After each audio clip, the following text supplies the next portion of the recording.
Top quality और consistent performance के लिए सिर्फ सिल्वर पंप्स। टॉप क्वालिटी और कंसिस्टेंट परफॉर्मेंस के लिए सिर्फ सिल्वर पंप्स, नाम याद रखना। परभणी जिल्ह्यात जूनचा महिना जवळपास संपायला आला आहे, मात्र अद्यापही पाहिजे तसा पाऊस या ठिकाणी झाला नाही। खरं तर जूनच्या सुरुवातीला चांगल्या प्रकारचा पाऊस झाला होता आणि त्यावेळी काही शेतकऱ्यांनी परभणी जिल्ह्यात जवळपास 15 ते 20% शेतकऱ्यांनी पेरणी केलेली आपण पाहतोय।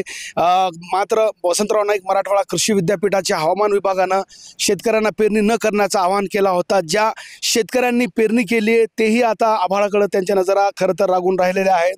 ज्या प्लॉटवरती मी आहे आपण या ठिकाणी पाहतोय मक्याची लागवड या शेतकऱ्यांनी केलेली आहे आणि साधारण पीक ही या ठिकाणी चांगल्या प्रकारे उगवला आहे। मात्र पाऊस नसल्यामुळे आपण पाहतोय मोठ्या प्रमाणावर या पिकाला पावसाची आता गरज आहे, मात्र पावसानं सध्या दडी मारलेली आहे आणि त्यामुळे पिके धोक्यात येण्याची स्थिती निर्माण झालेली आहे। नेमकं यावेळी जर पाऊस झाला नाही तर दुबार पेरणीची स्थिती ही ओढवण्याची दुबार पेरणीचाही संकट ओढवण्याची स्थिती आहे।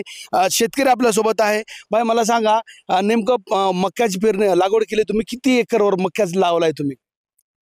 भाजीपाला आणि मका थोडी लावलेली आहे अर्धा एकर मध्ये, आणि अर्धा एकर मध्ये सोयाबीन थोडी वैरण केलेली आहे। मग आता पेरणी केली तुम्ही जूनच्या सुरुवातीलाच, मग पाऊस नाही, मग आता काय पुढं? आता हे पावसाच्या ह्याच्यावरच आहे, पाऊस पडला तर येईल, नाही तर दुबार पेरणी होऊ शकते। हो, मोडून दुमार पेरावं लागेल। मग किती एकूण शेती किती आहे तुम्हाला? इथं 2 एकर आहे।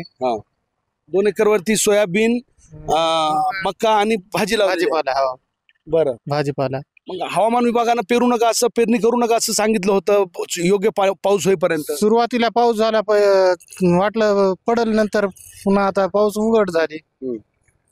उघड झाल्यामुळे आता पावसाची वाट पाहत आहेत। आता हे पीक वाचवणे कठीण झाले। हो, तर ही स्थिती आपण या ठिकाणी पाहतोय की हवामान विभागानं पेरणी न करण्याचं आवाहन शेतकऱ्यांना केला होता, मात्र जूनच्या सुरुवातीला चांगल्या प्रकारचा पाऊस झाला आणि त्या जीवावर शेतकऱ्यांनी खरीपची पेरणी या ठिकाणी काही प्रमाणावर केलेली आहे। मात्र त्यांच्या नजरा खरं तर आता पावसाकडे लागून आहेत, कारण 22 जून आहे आज, मात्र पावसाने या ठिकाणी दडी मारली आणि त्याचा फटका कुठंतरी शेतकऱ्यांना पडत असल्याचं आपण या ठिकाणी पाहतोय।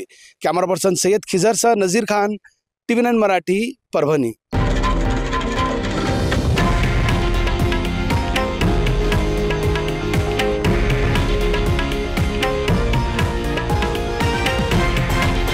हे आहे देशातील नंबर 1 न्यूज नेटवर्क आणि आपण पाहत आहात TV9 मराठी, एकमेव।